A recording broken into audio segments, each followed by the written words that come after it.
Bob Gardner here from thebraidedwarrior.com. We're gonna hit a big topic today for Warrior Wednesday. Let's talk about how do you make amends in a relationship. My wife and I were talking about this last night, and it is a big topic because we have to come back to the idea of truth.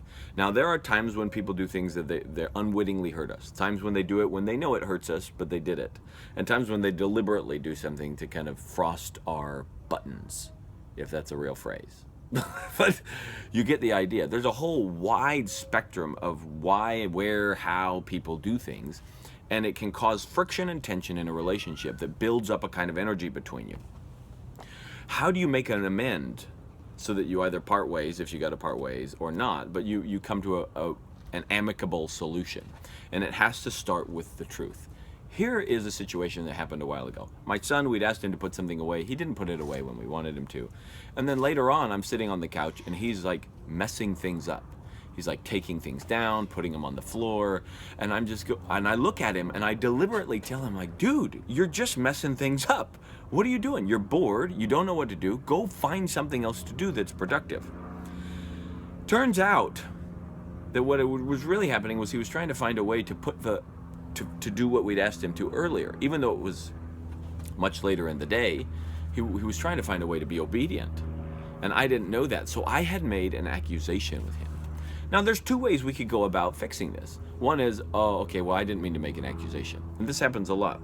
I wasn't intending to accuse you of anything. But the fact was, I was accusing him of something.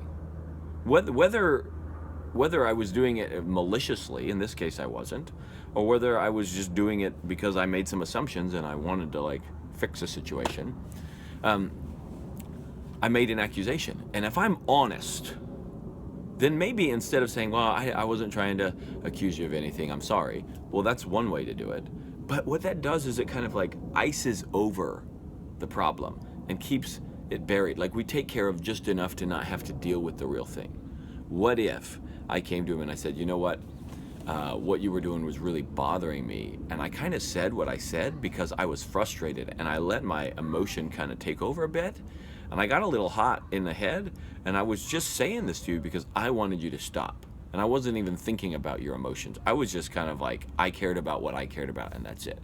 And I realized I was, one, wrong about why you were doing it, and two, I don't have as much control over my emotions as I think I did.